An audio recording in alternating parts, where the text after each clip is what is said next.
প্রতিদিনের ব্যস্ততার কাজের চাপ থেকে একটু দূরে থাকতে হঠাৎ করেই প্ল্যান করে ভাই ব্রাদার নিয়ে চলে গেলাম মিনি সুন্দরবন। মিনি সুন্দরবন আমরা কিভাবে গেলাম এবং কোথায় থেকে যেতে হবে আপনাদেরকে সব ডিটেইলস দেবো এই ভিডিওতে। আসসালামু আলাইকুম ভালোবাসার মানুষেরা, আমরা আজকে যাচ্ছি নবাবেকি যে মিনি সুন্দরবনটা আছে সেখানে। তো সেখানে যাওয়ার জন্য আমরা বেরিয়ে পড়লাম, সুন্দর একটা ওয়েদার আর আমাদের ভাই ব্রাদাররা চলে আসছিল। তো আমরা একটা ইজি বাইক ভাড়া করে নিলাম আর এই ইজি বাইকে আমাদেরকে যেতে হবে নবাবেকি বাজার বা ফেরিঘাট। তো নবাবেকি ফেরিঘাটে যাওয়ার পরেই আমাদেরকে ওইখান থেকে একটা বোর্ড নিতে হবে। তো আমরা এখন ইজি বাইকে যাচ্ছি নবাবেকি ফেরিঘাটের উদ্দেশ্যে। তো আপনারা এই মিনি সুন্দরবনে যেতে হলে আপনারা দেশের যেকোনো প্রান্ত থেকে নবাবেকি ফেরিঘাটে আসতে হবে। আর নবাবেকি ফেরিঘাটটা সাতক্ষীরা জেলার মধ্যে পড়েছে। তো নবাবেকি ফেরিঘাটে আসার পরে আপনাদেরকে এখান থেকে একটা ট্রলার ভাড়া করে যেতে হবে মিনি সুন্দরবন।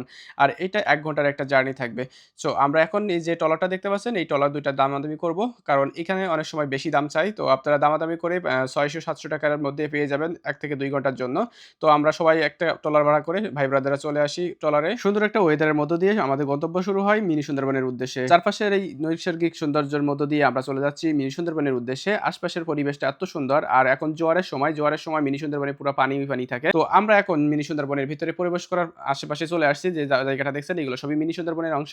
আমরা চলে আসছিলাম জোয়ারের সময়। তো এখন পানি বেশি উপরে থাকায় আমরা এখন নামতে পারবো না। তো আমরা কিছু সময় এখন এই চরের আশপাশেই থাকবো। যেখানে আছে আপনার পানিতে যে কেওড়া গাছ-টাছ আছে সেগুলোর ফল-টল আমরা খাবো। এগুলা টক ফল হয়। তো আমরা কিছু কেওড়ার ফল পেড়ে নেই বন্ধু-বান্ধবরা খাওয়ার জন্য। আর এখানে আমরা একটু ওয়েট করতেছি কারণ চরের পানি একটু কমে গেলে আমরা এখানে নিচে নেমে কিছু ছবি-টবি তুলবো। আশেপাশের পরিবেশ এত সুন্দর মনোরম, যেখানে আসলে আপনার মন জড়িয়ে যেতে বাধ্য হবে।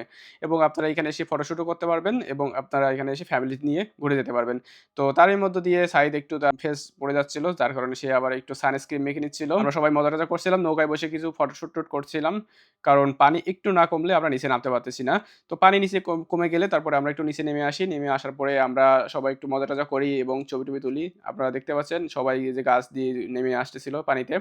তো এই সময়টা আপনারা জোয়ারের সময় আসলে একটু পানি দেখতে পাচ্ছেন। কিন্তু জোয়ারের পরে বা ভাটার সময় আসলে এখানে পানি থাকে না। এখানে অবশ্যই নেমে আপনারা শুট-টুট করতে পারবেন, ঘুরতে পারবেন। আর এই জায়গাটা আপনারা নৌকা ছাড়াও আসতে পারবেন বাইকের মাধ্যমে। তো আমরা নৌকা নিয়ে আসছি। নৌকাতে আসলে একটু মজা হয় বেশি। আর বিকালে এর আশপাশে একটা চর ওঠে। বাট এখন আমরা দুপুরের টাইমে আসছি তো এইজন্য চরটা ওঠে নাই। তো আমাদের ঘোরাঘুরি শেষ করার পরপরই সাঈদ হ্যান্ডেল মারার কাজ শুরু করে দিল। কারণ নৌকাটা স্টার্ট করতে হবে। অবশেষে সে নৌকাটা চালু করল। তো ঘোরাঘুরি শেষ করার পরে আমরা আবার ফিরে যাচ্ছি আমাদের সেই নওয়াবাকি বাজারের উদ্দেশ্যে। তো দেখা হবে পরবর্তী কোনো ভিডিওতে। সে পর্যন্ত সুস্থ থাকুন, ভালো থাকুন। আল্লাহ হাফেজ।